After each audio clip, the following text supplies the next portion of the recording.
Dear listeners, before you jump into this week's episode, we just want to give you a heads up. We had some technical difficulties with audio this week, so throughout the episode you will hear a couple changes in the room sound. But just bear with us, the episode is still complete. It's just a little special this week.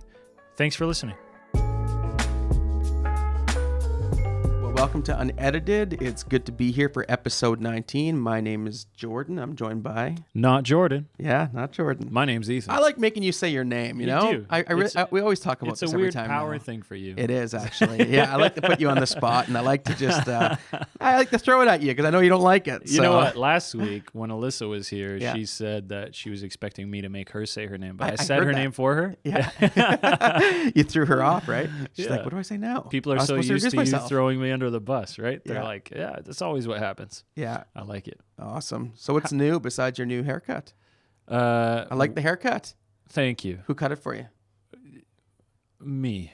Yeah. So don't look too close. No, I love it, though. It looks good, man. I was trying to think of something smart to say to that, try to make a joke. Well, you told me this earlier, and I was actually really impressed by it. I'm like, man, you got it thanks. good. I've been cutting my hair for a long time, but mostly just because I'm cheap and because it's really easy. But there was only one time that I actually went to a hairdresser, and it was because he was a good friend of ours was a hairdresser in the city, so we would support her business. So we would go there and anyway, I digress. But me and you, Ashley said we have the same haircut now. Apparently. It's pretty similar. Yeah.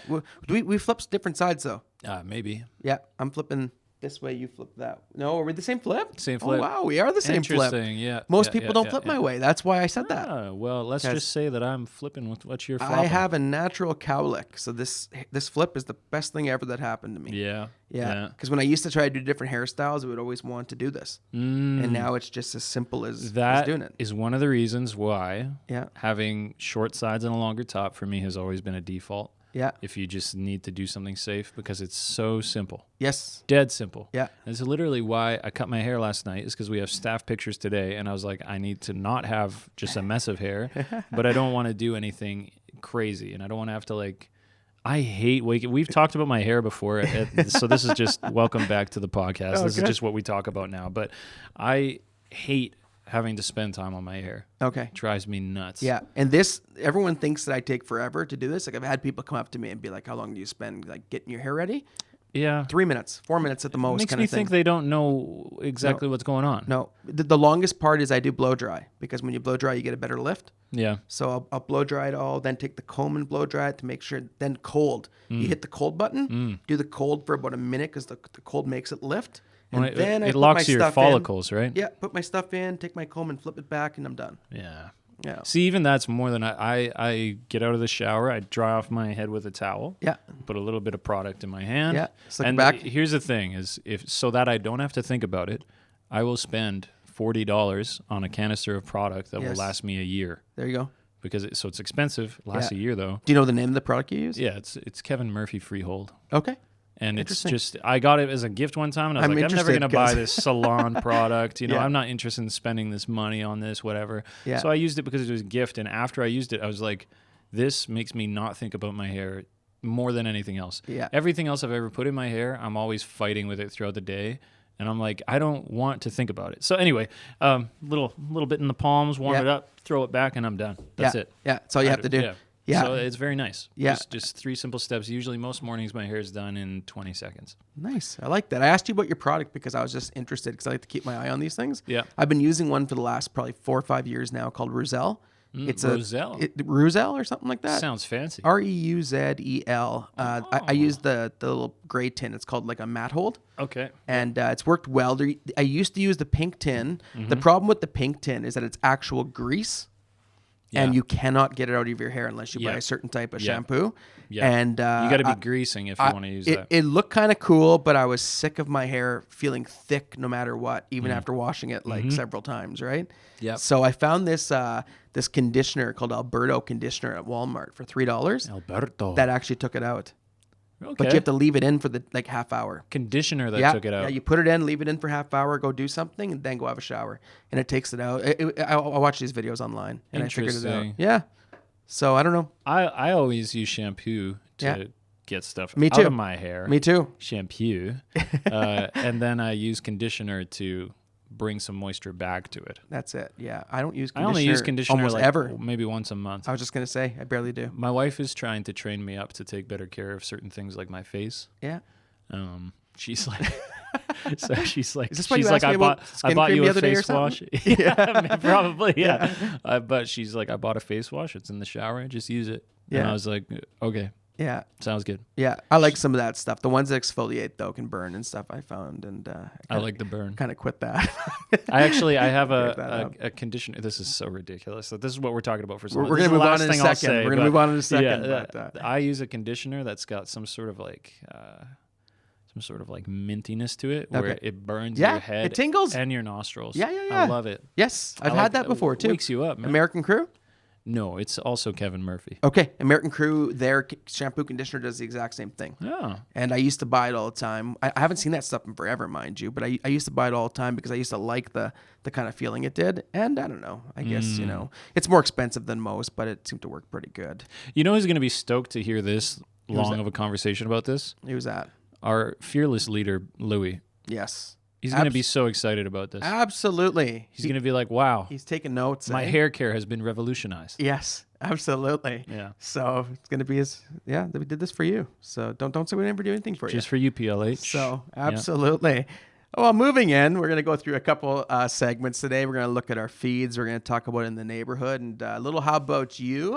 We had a guest on last week, Alyssa. You guys had That's a great right, yeah. chat, and you got some comments coming our way. So we'll talk about that at the end. Apparently, we stirred the pot. Yeah, apparently the animal pod, right? Well, So let's not give too much away here. spoilers, right? Anyone who listened to last week, it was basically BBC Earth here. So This is true. Yeah. Well, let's hit up a segment in my feed. In my feed. So who's going first, me or you? I don't know. Well, what would you prefer? How juicy honestly, is yours on I'm a good scale with of 1 this. to 10? So 1 being like a Okay. dry soda cracker, and Yeah. 10 being like beef brisket, Probably- perfectly cooked. how Honestly, juicy. this one's probably a 3. What? Unless we make conversation out of it, we'll figure it out. I get nervous with all these things. Only a couple times have I ever come in here thinking I have an 8 or Okay. a 9, right? Okay. Because Okay. it's tricky with the pick. Sometimes I pick something serious, and sometimes I pick something silly, and this Yeah. one's definitely on the silly side. Well, I've got a subjective 6. So how about in terms of juiciness? Okay, So with a juice factor of 6, why don't I start? Does that sound okay? please, by Okay. all means. So the reason it's a subjective 6 on the juicy level is because it is a local thing that is coming up. It's an event. It's not an article. Okay, On October the 5th. yeah. That's this Saturday. So when you're listening to this Yeah. episode, if you listen on release, it's like 2 days away. You already So threw me off. it's coming up very quickly here. Yeah. But there is a really cool thing happening. You know the Saskatoon Symphony Orchestra? Yes. Love I know them, where right? you're going with this now. Yeah. And we also both know at least one guy who's in it. Shout out to Jeremy. Jeremy Jansen. Good guy, and he's just like phenomenal at what he does. Absolutely. But symphony orchestras are amazing. They're good for cities. They're good for the arts community. They're interesting, and they also provide these sorts of opportunities to enjoy something that you just don't get anywhere else. And like used to be reserved in eras gone by for like kings and queens to enjoy. You know what I mean? Like only nobility would enjoy like an orchestra, or whatever. It wasn't just available to Joe Schmoes like me and you is what I'm saying, to just walk up and go to. But the Saskatoon Symphony Orchestra is amazing. We love them. And this October, Yeah. are you copying my hand movement? I'm trying to figure out what they're doing. I'm guessing in my head what they're doing. Okay. Yeah. Well, why don't you take a guess? Is it Harry Potter? Yes, It that's is, right. eh? Okay. Yes. Okay. So I just there- had a feeling. I thought I saw it somewhere. Had a So suspicion. Well, it's the beginning of October. It makes sense. Lots of people really like to get back into the Harry Potter world in October. Yeah. Although the books and the movies are always centered around at least Christmas. Okay. There's always Christmas involved in the books and the movies. But Interesting. anyway, lots of people think it's like an October, like a Halloween thing, which kind of makes sense. It's like magic and stuff. So, but October 5th, the Saskatoon Symphony Orchestra is doing the Chamber of Secrets in concert, interesting. which the score of Chamber of Secrets is insane. I think Philosopher's Stone has got to be my favorite score just because it's so nostalgic, And it's the first one. those scores are some of the hardest music things to produce, right? Would It's you agree? crazy, yeah. 'Cause I talked to Jeremy Well, about this on I the have no weekend. experience, and, but- and he talked about how some of that stuff's the hardest stuff to play Oh, really? because it's so everything's mood. It has to create mood, otherwise you'd never use it, right? Yes. So And it's John Williams. yeah, So seriously, dude, John Williams is such a bop, dude. That guy's made Home Alone, Well, and I Star was- so that- Wars, Harry Potter. Now I got to mention this. When I lived in Winnipeg, so in 2015, the Winnipeg Symphony Orchestra, which is kind of the same thing that Saskatoon does, Yeah. did Home Alone. Yes. And they did the John Williams score. Yeah. And so what happens, and I'm assuming what's happening here is the same thing, as they play the movie on the big screen, and Yeah. then the orchestra plays along with the music. Every time a song comes on, they come in and play it, right? And it was amazing to watch. It was incredible. And I don't think I ever had as much respect for that score until I saw that in person. And then I went out and bought the record, like the vinyl. Isn't that I interesting? bought the John Williams Home Alone vinyl. Yeah. It was expensive, but I picked Yeah. up a copy. And now bet every it would be. Christmas I have that going in the background. And it's like, I've realized this is such complicated tunes, beauty, right? beauty. Well, Love for Harry that. Potter, it'd be the same thing, right? Exactly. I'm sure. So well, and I clicked on the event details just to make sure, and the concert features a film, or the film Harry Potter and the Chamber of Secrets in high definition on a giant screen Yeah. while the orchestra performs John Williams' unforgettable score. yeah, if you've never seen one of those, I recommend, and they're doing a whole bunch of them actually coming up in the next few months. In December, they're doing Elf, eh? Really? Yeah, I saw it the other day, and I was like, I gotta maybe buy a ticket for that because it came up on my Facebook feed, and not like the popular songs in Elf, but they're gonna do like the score, and it'd be kind of neat to hear that da da da da da da, and just hear how they play it, kind of like into the definitely. beginning, like when he's making his way to New York, kind of thing. Yeah, that whole yeah. little section, like Yeah. they'll play all that stuff out. So. Yeah. Yeah. Man, I would go to a Harry Potter one. I'll go to a Home Alone one. I would honestly any John Williams one I Yeah. would go to. Also, would be really interesting. I know what you're gonna Hans say. Zimmer would be really I- interesting. yeah. And actually, a friend of ours, Wyatt, is going to BC to see Hans Zimmer. Like, I guess he's performing. No I don't- way. Yeah, I That's don't know awesome. how that works exactly, since he's the conductor. I guess he would Yeah. conduct the. Anyway, The but symphony? it would Yep. that would be really interesting because Hans Zimmer has also been very influential in like progressing the methods of from a layperson's experience. I'm not part of an orchestra or anything, Yeah. but like he's changed the way that like movie scores sound in a lot of ways. Okay. Lots of big dramatic sounds and stuff. You know what I mean? Yeah, Like he's like name a Zimmer score for a second. a Hans Zimmer score. Yeah. I can't think of one on the top of my head. Okay. Well, What has he Jordan- done? No, never mind. I don't want to talk I'm about just it wondering anymore. what he's done. No, we're moving on. It's fine. We don't need Did to he do talk Star about it. Wars? That's John Williams, Jordan. Oh, shit. Come I thought I'd take a shot at it here in the dark, right? So yeah, okay. would that this was your disappoint you shot. that I've never seen a Star? Or no, I'm lying to you. I did see one. I did see one Star Wars movie. Well, the answer is still yes. You are disappointing to me. I went to the one in 2016, whatever came out then. 2016. Yeah, I went to the That theater. was The Force Awakens. Yeah, me and Paul went to the theater. It was good. Gross. Yeah. So You said it was good. yeah, That was the first Star I Wars didn't movie really you understand saw. the whole thing, but I kind of enjoyed the The movie. first Star Wars movie you saw Yep. is arguably The worst? the 7th worst out of all the ones that have been made. Well, it wasn't too bad then. I guess I should go back and recap. There's eh? 9 episodes. You watched the 7th worst one. Okay.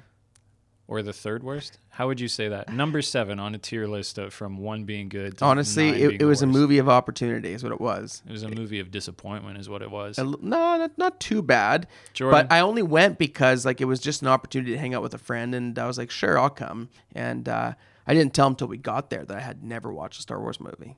So Interesting. yeah, Who'd you go with?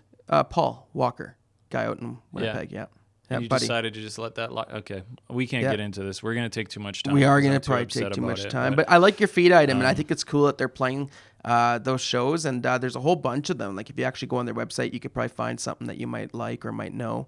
Right. Maybe you're not familiar with Harry Potter. Maybe you're not familiar with Star Wars. There's lots of us out there, right? And okay.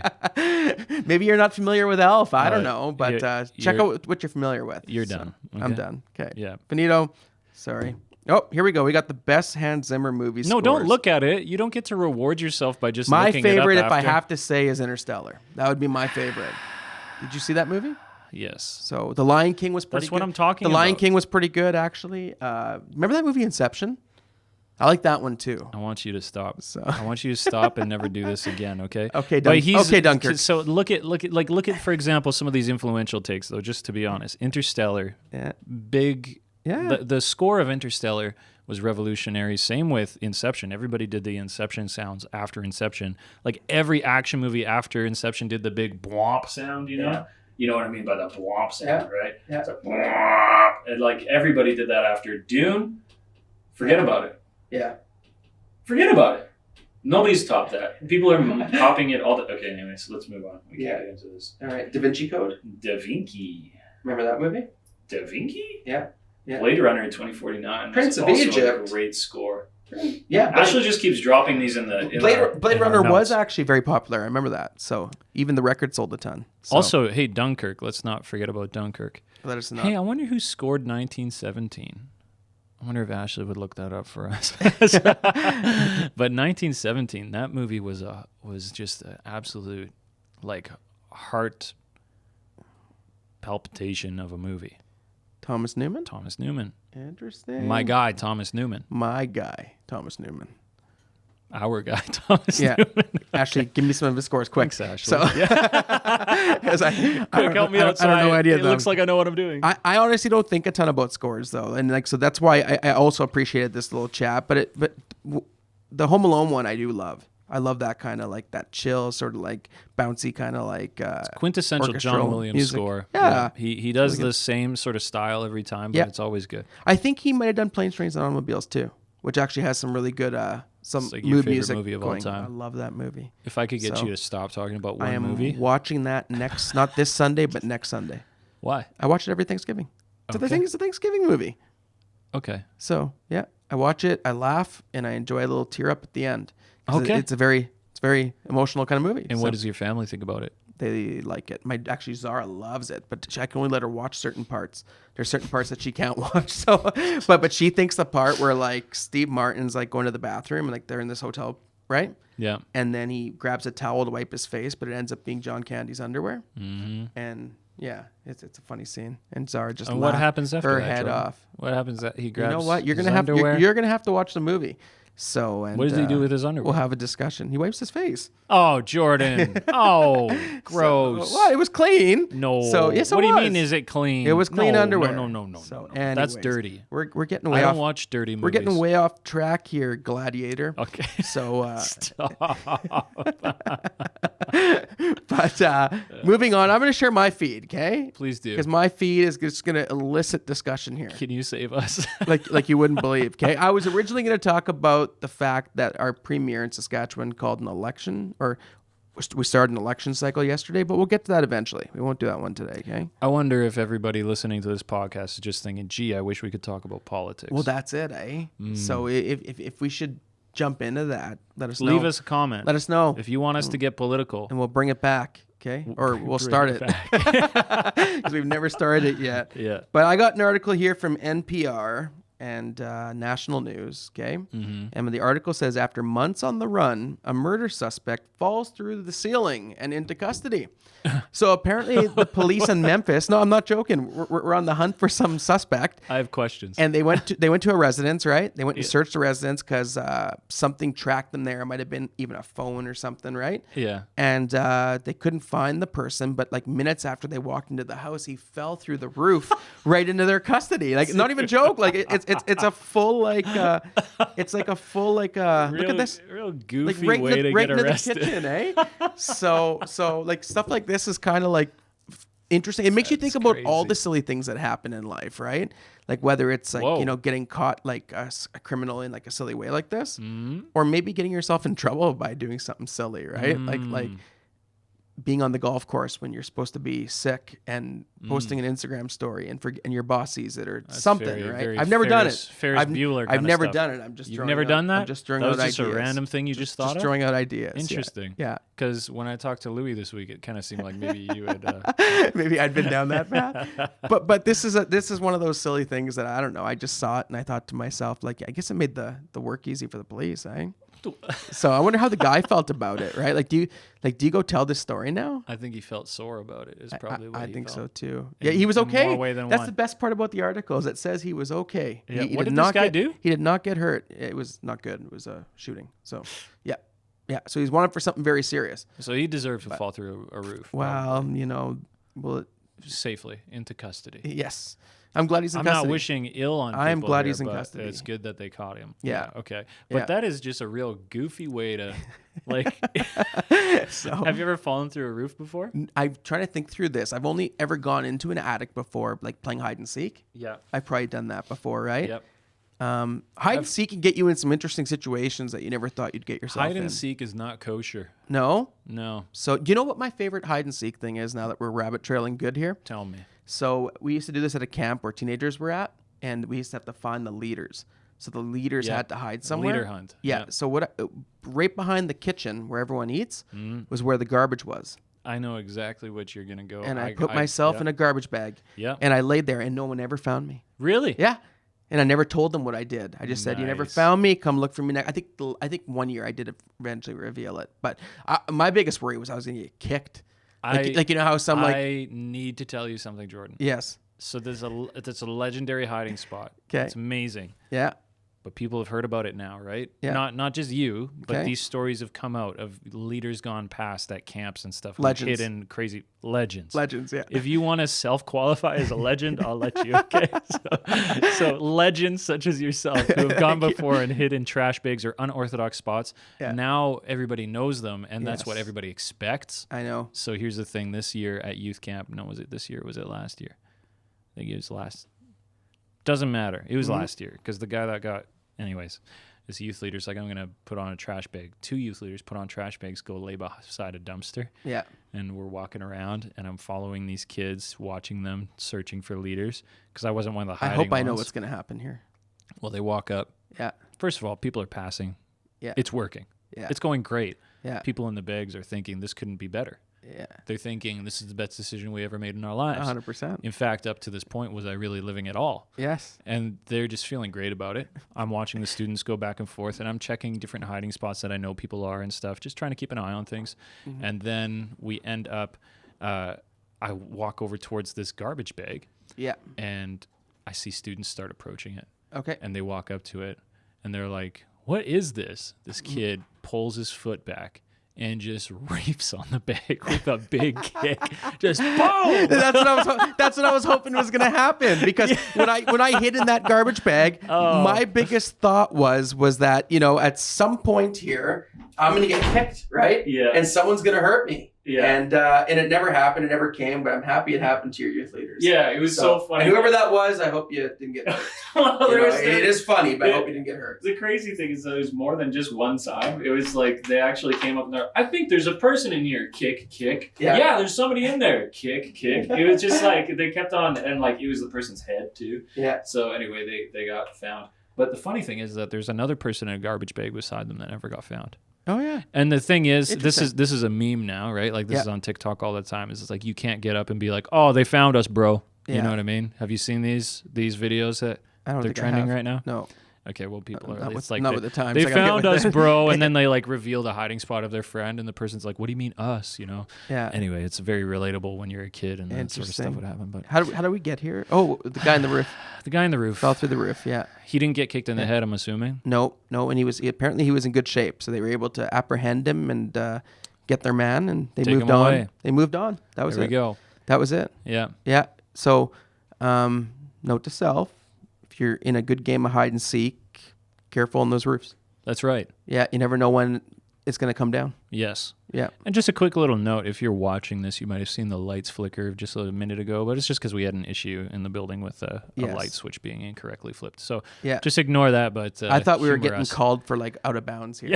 They're like, "Stop." Like no talking about Stop people talking- getting assaulted here, right? Like Don't let's- talk about people in garbage bags getting kicked in the head. Exactly. Was that too dark? I mean, it logically happens, right? Like there's explanations for to. these things, right? If you, hey, So- legends get kicked in the head sometimes. Legends, yes. And your youth leaders are legends. I wasn't referring to myself. I was referring to your leaders. Kind of okay? seems like you're exclusively referring Wasn't to yourself. shouting myself out. Okay. quick transition. Are you ready to listen? Yeah. In the neighborhood. In the Neighborhood. Wow. Do you like that one? What a Just kind of moved up breakneck in. transition. I came up with a rhyme on the spot. I'm like, transition. Are you ready to listen? Yeah, Anyway, good stuff. Anyways, You're a lyricist.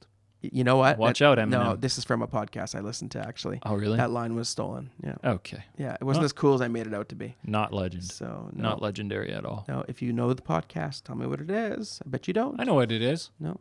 You It's a boring guy talking from NPR. No, not NPR. Okay. But the guy is kind of boring sometimes, though, actually. So you nailed half of it, I think. Yeah. Well, I'm just trying to think of podcasts that you would listen to and So, how I would categorize I'll give them. you a hint. It's about music. So Boring guy from NPR. no talking NPR. about music. No NPR. There's a guy in Saskatoon No. who does. He's from Manitoba. No, it's not He me. lives in the States. I don't do music. So- No, it's not you. No, Are you sure? I promise you. If it was you, it wouldn't be boring. No, it'd be You'd be legendary. legend. Yeah, so that's where we're at today. But in the neighborhood, we're going through this series called The Better Life. And last week we talked about wisdom. Yep. I'm going to read a quote to you, okay? Please. The choices we make today set the stage for our life tomorrow, for better or worse. You like it? Agree or disagree? Yeah, Yes. I agree with it. That's very good. I do. Yeah. And I think choices are underrated. Interesting. Yeah. Elaborate. I just think that, like, sometimes, like, there's two different types of people sometimes who make decisions, right? Or choices. Some think a long time and some make them quick, right? Yep. And there's pros and cons to both, I think. I think thinking over a decision is really good because you could, go into it a little bit more informed in what your choice you're going to make. If you have the time for it. Some decisions don't allow that, right? But on the other side of that, I would say that sometimes people who think about choices think too long about choices and don't make choices. You know what? You know how I know that? Why? Because I do it sometimes. Really? Yeah. So I like to be an analyzer. I like the process. And sometimes what ends up happening is you don't do anything. Now, on this end of the spectrum, sometimes if you make a decision too quick, it's almost like the decision wasn't thought through and you could end up regretting that. But It's like an impulse buy. But there's something good to making decisions too. Yes. And there's something good to just making choices, moving ahead, right? So I think it just depends what the choice is. If the choice is major, you probably want to lean a different way. But if it's a trivial choice, Yeah. but the choices we do make are huge, and they do lead to something. And that's why I Yeah. think they're underrated. Is because I don't Yeah. think we realize that even the littlest choices sometimes make a big difference, right? Yeah.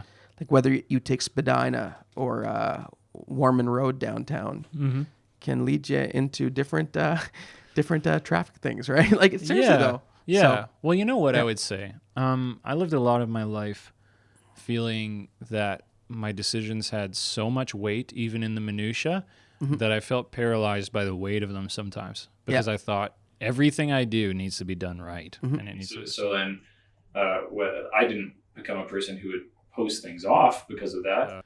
but I would feel a lot of anxiety over every choice I made throughout the day. okay.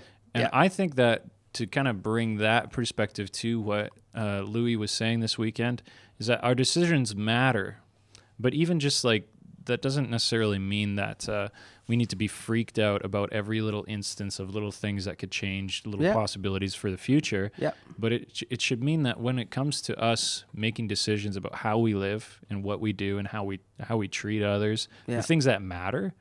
You know, maybe those things in the one hand of your life, as we talked about a few weeks ago, like living that one-handed life, a handful of the things that matter. Yeah. When you're making decisions according to those things, your choices are going to impact your future. Agreed. I think maybe like I don't care about what socks I wear. Yeah. I wear the pair of socks that makes me want to wear them in the morning, or the ones that are clean. You know, Yeah. or. You know, like you said, driving somewhere different can impact your day and stuff, but that's not something I'm going to spend my time putting weight into because I can't have weight in every decision I make, you know? Yeah.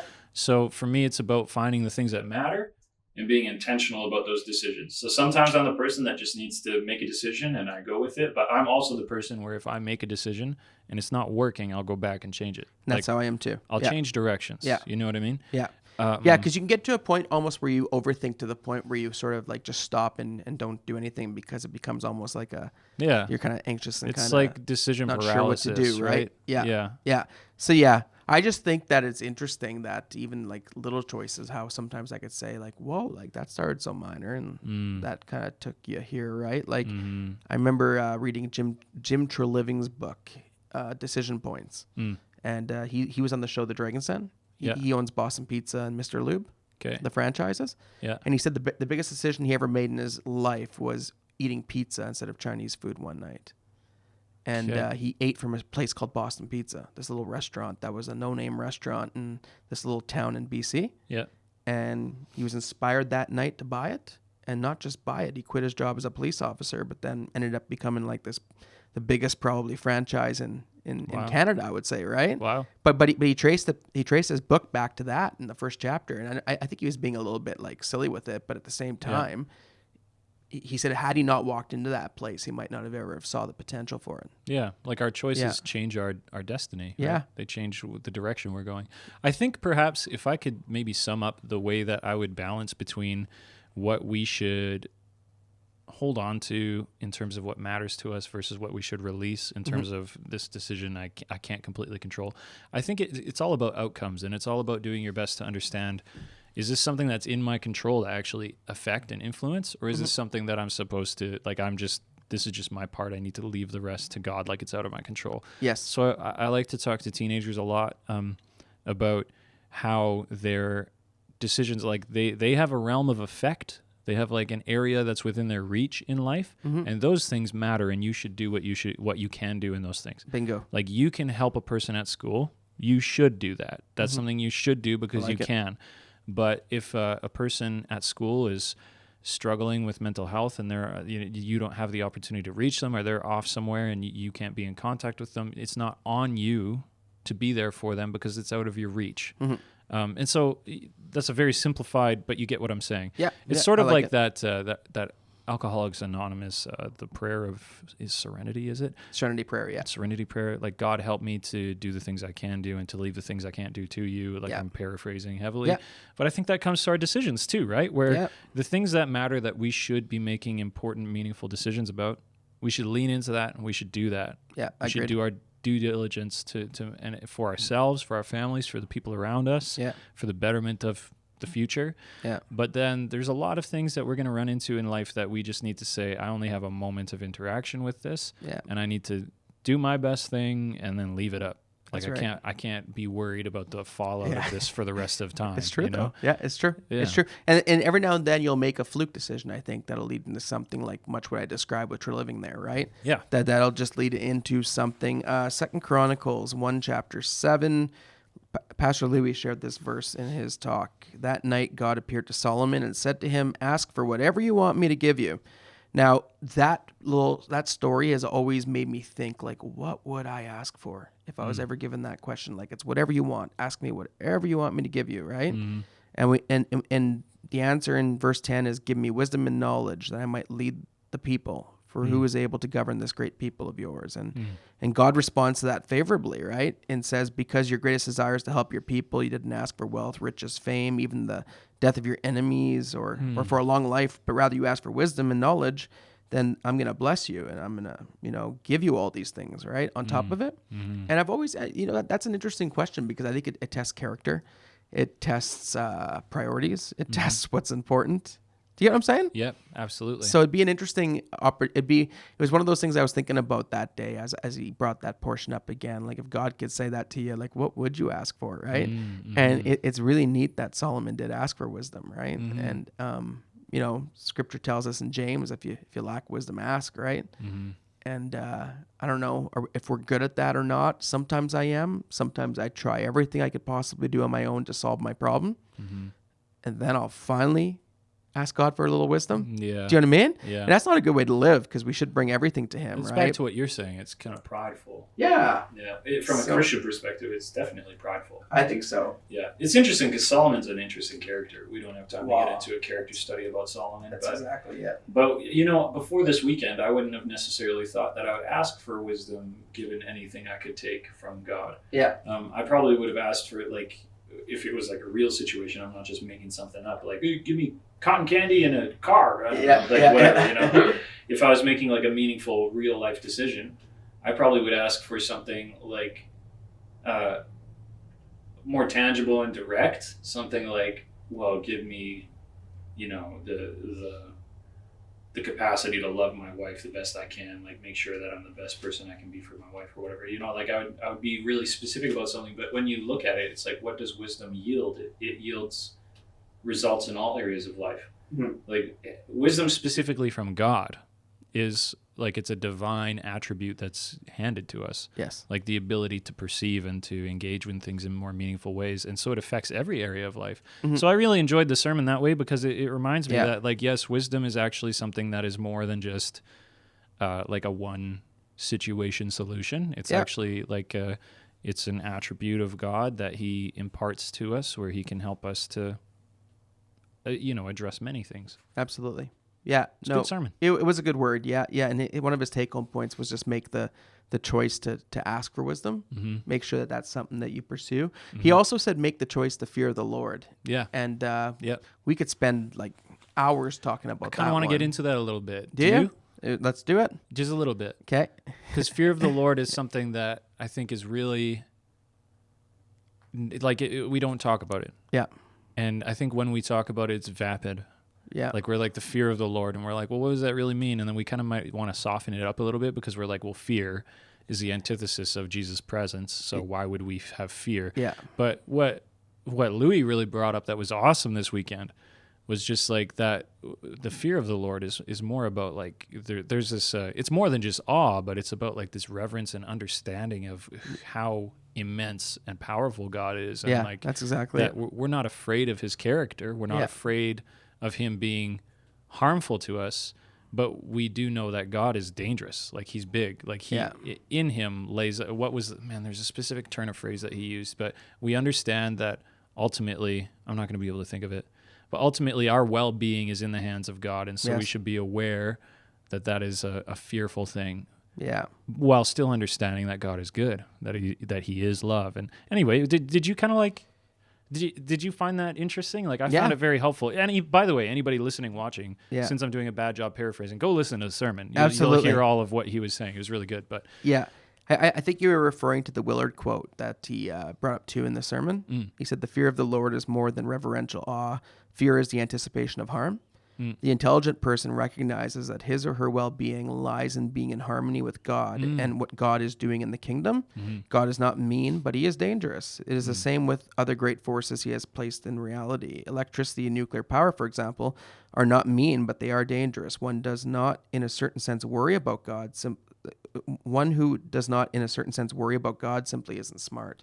And so, there's this absolute, like to me, it really comes down to you are God and I am not. Do you know what I mean? Like, and I can't even comprehend your greatness. Do you know what I mean? Like, I can comprehend it in part, but like, it's that recognizing, like, like there's a healthy reverence, there's a respect, there's a knowledge of knowing how great and powerful and mighty God is, right? Yeah. And I don't think it's like being scared in the sense of, like, I remember hearing a speaker once say you can't have intimacy with someone you're scared of. Do you know what I mean? Because it would just be a weird relationship kind of thing, right? It wouldn't be a healthy one. And I think that's true. But there's a reverence, there's an awe, there's a recognizing God's way, way, way here, and I'm way, way, way here, right? It's different than being scared and just of being God, respect right? and knowing that. Yeah. A real reverence, a real. I do like the word awe, but it's even bigger than that, right? Yeah, definitely. So it's an interesting discussion, and I think sometimes there's a tension between reconciling the fear of the Lord and the love of God. Yeah. And sometimes we want to play on those things as if they're complete opposites, but yet I think Scripture would make an argument that they work together. Our reverence for God only punctuates the reality that we have peace with God. So, like, we can't just throw it away. Yeah. Right? Like, our reverence for God helps us realize how, like, divine it is that we are allowed to have peace with God, that we're allied with God instead of in opposition to him. No, that's true. true. And the idea of being in opposition to God should be a fearful thought. It really should be, yeah. Anyway, good discussion. Go check out his sermon. You find it on our podcast, YouTube, our social media pages, Facebook Neighbourhood Church, Instagram, and no, not Instagram, and Apple Podcasts. Check it out there. Let's get into our final section. How about you? How about you? How about you? So how about you, Ethan? How about How about those cowboys? We had some comments come in last week from the segments that you and Alyssa were doing, having a good animal chat, right? It was basically Animal Podcast last week, It episode was. 18, Anacast. Animal Cast. Yeah. Yeah. So I'm going to read a few comments back to you, and you just give me a thought, okay? Please do. Okay. You're joking about whales on land, but I think they still have the anatomy to do it. Like they could actually evolve to walk if need be. There's legs up in there. Yeah, whales are freaky like that. This is real. Okay. Whales have like vestiges of like different limbs that like they actually have like little hip bones Okay. back in their tails. It's like, why do you have hip bones? But so it's really interesting, and I think 100% that Vladimir is going to instruct those whales to. Did you bring Vladimir back into this again? We were talking about Vladimir last week. I because missed that part. My feed item was that whales attacked this guy who's like rowing across the Atlantic. Yeah. And so we brought up that's Vladimir leading the group. And Vladimir could also, inspire these whales to indeed come up and walk on land. Now, you've heard of a beached whale before, but have you ever seen a whale on a giant scooter? I've never seen a whale on a giant scooter. Like a giant accessibility scooter? Nope. Put a whale in one of those things? Yeah. Dude, they can breathe on land. Yeah. They're mammals. They breathe air. I'm sure they could. They could take over. Yeah. Or just throw a big old whale on a giant skateboard. Yeah. Dude, it could I would watch a movie where a giant whale on a skateboard just like absolutely wreaks havoc on Los Angeles or something. Seriously, You know what I mean? eh? Yeah. Yeah. I think It I might could watch happen. it. I think It I could would watch it actually. Yeah. They could do it. You should write it. Dolphins, give them like a mech suit, like an exoskeleton suit with like lasers on the shoulder and stuff. 100% they could take over humanity. There you go. There you go. Give them little places to put their swords and their nunchucks and. Yeah, and like their Starbucks too, Yeah. if they want to. All right, next Little accessory comment. spot. Next comment. Hippos are my fave, and pygmies are the cutest kind. Yeah, Kate, that's great. I like hippos. Do you? No, My daughter got me into them. pygmies are cute though. My youngest daughter, Jovi, loves hippos. Actually, producer Ashley bought her a hippo for her birthday once, a little wooden hippo. And I it think sits, hippos it are the sits nicely worst. in our house. They're gross. I like hippos. They're large, they're gross. Have you Sorry, ever I'll seen keep them my voice poop down. before? No. You know what? I have not. Google it. I'm not Googling Everybody listening and watching, Google it. Not check- Google nope. hippo fart Nope. or hippo poop. that. I'm not doing it. Yeah. Ashley also loves hippos, she says. She says don't judge the way they have to deal with... I'm reading faster than she's typing. Their bowel Don't movements. judge the way they have to deal with their poop. So that's fair, except it's still nasty because they literally spray it everywhere with their tails while they poop. Well, I've never seen it, and I'm not. So you I'm not- love that, I'm Jordan? not seeking it out. Do you love that? No, I just think hippos look cool. So, Okay, all right. all right. Pygmy hippos are different. I agree. They are cute. They're better than normal hippos, and better than cocaine hippos for sure, which we got into last week. So There you go. Jeopardy contestant. I will take interesting animal facts. whoa! I want you to answer it. Wait. We Okay. gotta role play this. Okay. Get into the mood, All right. right? Yeah. Sorry for cutting you off. Okay. I'm going to be the contestant. Okay. Wait, I'll take it. Did I hurt your feelings? You didn't. You did not hurt my feelings. Are we good? We'll talk about it. After Yeah. off air, Off air. is it gonna be a tough conversation? Louis will be in the room. So I'm kidding. Just joking. Okay. So you're Anyways, gonna read the role of a Jeopardy contestant, and I'm gonna be Alex Trebek. let's do it. I'll take interesting animal facts for $500, Alex. The answer is mood dang. What is the term for when cows are playing ding dong ditch? Mood dang. Okay, where did this come from? What is moo dang? I like how out of the loop you are. Yeah, I am. By the way, really that on this, quality content was a comment Okay. by Louis, Yes. Pastor Louis. Yeah. So mood dang. Reverend Louis. Oh, sorry, Reverend Pastor LH. LH. Yes. Wait, Reverend RPLH. Yeah. I like that RPLH. RPLH? That might have to be the new one. Let's keep expanding it. RPLH, yes. And then maybe let's put His Grace at the end. So, or at the beginning, His Grace. Yeah. HGRPLH. HGRPLH. Okay. His Grace, Reverend Pastor Louis. And then just for fun, we'll put third. The third. He is? No, he's the second. Is he? He is Louis the Second. Okay. I believe he's Louis the Second. And there is I a think third. his son is Louis the Third. I was just going to say. We're making things happen. And he lives on. Okay. Mudang, by the way, was the pygmy hippo from last week. Okay. So Alyssa had brought, this was in her feed, was like this pygmy hippo moo dang. Ashley says that Louis is actually the third. So there we go. Wow. So A HGRPLH lucky the guess. third. Could have been wisdom too. A lucky guess? But lucky guess. Could have been wisdom. Could have been wisdom? Could have been wisdom. So is wisdom like fortune telling, or what are you saying? It's legendary. That's not. It's legendary. Just joking. This is not theologically sound, people. Yeah. We don't believe that. But we're both tired in this episode, so give us a break. I mean, we're done, right? The ding dong ditch. We're almost finished, eh? I think we're good now. That is but we what need it to is. hear from you guys off of this episode. That's We've right. kind of strayed away from the animal news a little bit more. We could talk about Moo Dang more. Yeah. You But- could let us know about your favorite scores. Yes, please. Like, I know so many Hans Zimmer ones that Yes. I want to hear what you know about it, okay? You don't need to know who scored it even. You don't need to, but just say, I like this song from this movie. Exactly. That's great. And yeah, we'd love to hear about it. We'd love to hear about your favorite hide and seek places. Yes, that's please. where that went to. And you know, you have Trash some bag. you have some retreats coming up. You have to find some hiding places. Correct. Right? Give Where us can some he hide? ideas. Where can he hide? Yes. Where he can not get kicked. Even though it'd be funny if he did, but Hey. but he cannot Hey. get kicked, right? Settle down. So let him know. Let him know Hurting my about that. feelings. I don't know. What would you ask God if you got to answer the question of He'd give you anything, right? I like how much we're breaking the like we're giving whiplash to the audience here this week, because it's like All these Ethan different should things. be kicked. Also, what would you ask God if you could ask him for anything? I wouldn't ask him for that. Okay, I promise you. Okay, and But we would like to hear your input on that for sure, like in terms of wisdom, and have you got any thoughts about like what do we seek from God, and what would you and Yeah. good stuff to If you've chat ever about. found there's like a tension with the fearing God and the love of God and whatnot, let us know in the comments. We hope you have an awesome week. Thanks for joining us on episode 19. Do you got anything left to say? The only thing I have left to say is that next week is episode 20. See you there. Bye. Unedited is a ministry expression of the Neighbourhood Church, hosted by Ethan Andrews and Jordan McClellan, produced by Ashley Drayton, voiceover by me, M. Curry. Watch us on Instagram, YouTube, or Facebook, or listen on Spotify or Apple Podcast. Thanks for listening.